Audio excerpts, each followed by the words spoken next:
Now, obviously Stephen Amascan today, Nigel. What's the news on the other boys, Matthew Rees and David Lyons as well?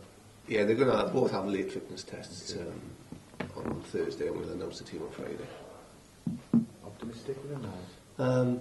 Well, we'll see. We don't really know, but what I'm optimistic about, if they play, it'll be great. If they don't play, it'll be great as well, because the boys coming through are really standing up and stepping up to the mark, really. Ben McLaughlin again was outstanding.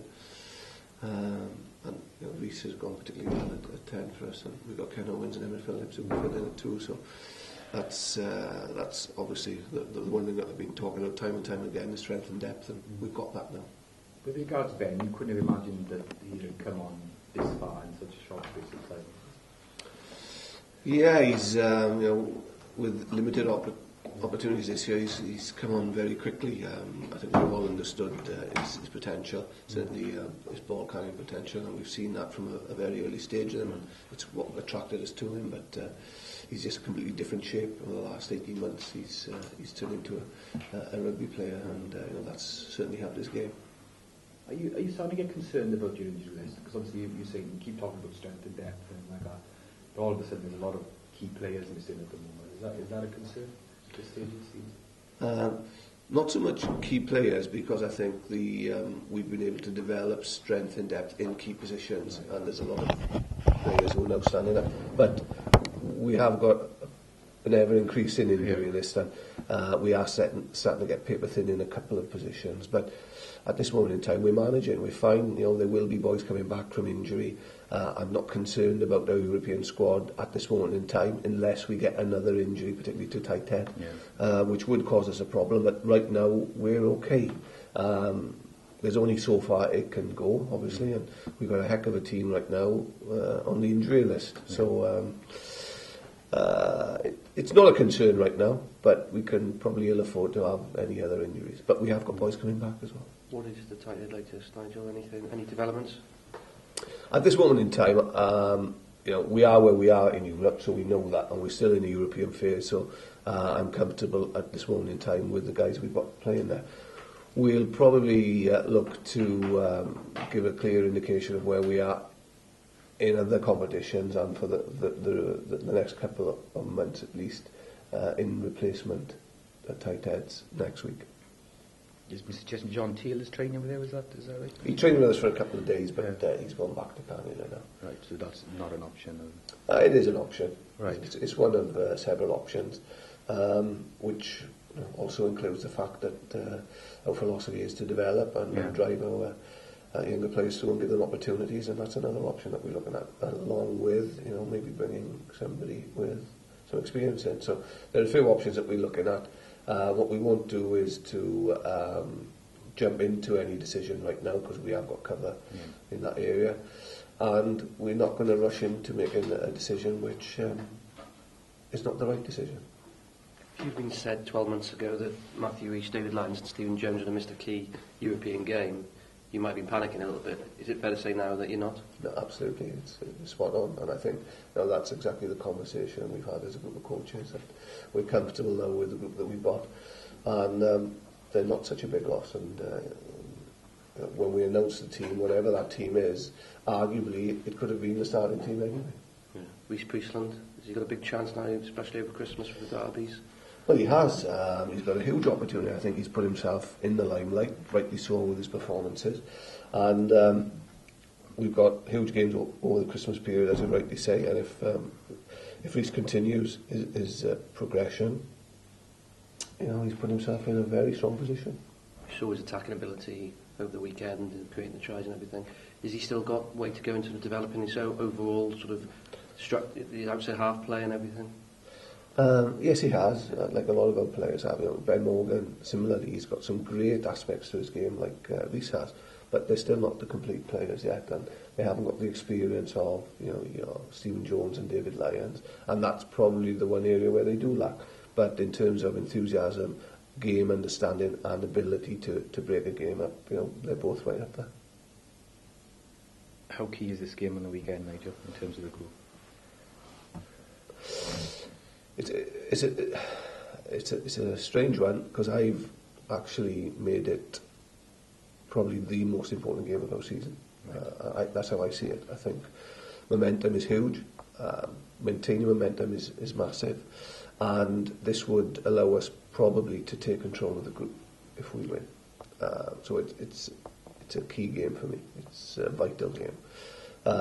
Having said that, if we were to win the game, we're still not out of it. We've still got an opportunity. And as I said, I think 19 or 20 points is what we're going to need to qualify. That's what I feel at this moment in time, although that might change. But winning this game would be huge in terms of our European ambitions, and because of where we've been over the last 3 or 4 years, and because of our form in all competitions, and because of the way that we've developed the young talent, and because of the group that we've got and how they've come through, this result would be massive. Will a win away be alright, be just enough for you, or will you be looking to secure a bonus point? Take a win. A win would be fine. Is it tough to target the bonus, given what happened at the start of the season? Is there sort of a note of caution going out there now, and has that been talked about? I think if we play to anywhere near our potential, the bonus is always an opportunity, because we're averaging something like 30 points. We're scoring tries, we're scoring points, and we're capable of doing that. So it's always an option with the way we currently play it.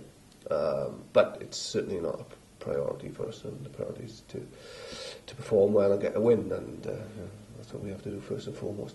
Everybody knows now, I think, or everybody seems to say it, but I still don't think they really appreciate how good the Italian sides are. But where we are, we were quite disappointed overall with our performance. Having said that, we achieved what we set out to achieve on Saturday, so we know we can improve in lots of areas. What are the lessons learned from last weekend? Certainly, we have to be more accurate in terms of when we've got the ball, to hold on to the ball, and we know that if we can go through the phases, opportunities will arise, and we can expose potential frailties in the Italian side. They're a big physical side, we know that. So what we don't want to do is give them too many set pieces. I thought on the whole we managed that reasonably well, and particularly the last 10 minutes without the ball we were hugely effective, and we've got to make sure that we transfer that to the whole of the 80 minutes.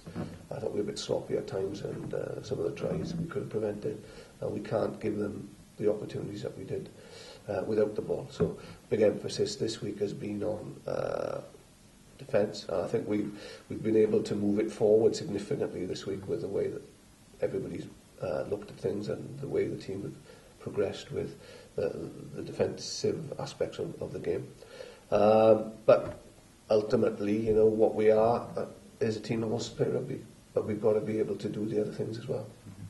I mean, there wasn't a huge amount of sophistication of their game out here on Saturday. Is it as simple as to say that they're going to come at you with a rumbling, rolling maul and the scrum? Is that? Yeah, that's the big threat. I think they might be a little bit more ambitious at home. They might be, and they did show when we played them at the start of the year that they have got a certain amount of ability as well. But pretty much that's where they'll attack us. I think they'll come down the 10 channel quite a bit, and they're very effective at doing that. As I say, they're big, they're powerful, but we're quick. We're smaller. We'll get under them, and we'll look to put a lot of dog in our performance as well, and just keep this game alive. The most successful Welsh region at the moment in Europe, Nigel, from where you've been for the last couple of years, how important is that? Also, how important is this weekend for Welsh region in general? From our perspective, as I mentioned earlier,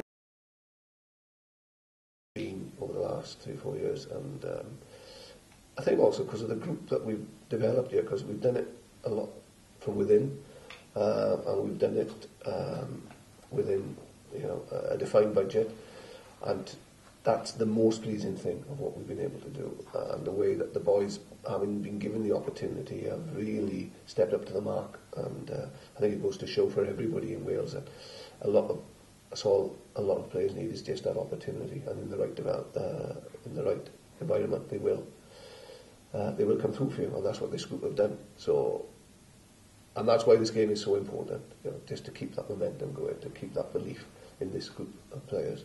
and also to put us in control of the pool, in what's a very difficult pool when you look at Peckham and Leicester, and a Treviso team who, by everybody's view and account, are a very good team. So Welsh Regions have 4 wins in 12 so far. Is that a fair reflection, do you think? Yeah, it hasn't been easy. I think what you have to realise is, two of the regions are home this weekend, so they'll be very.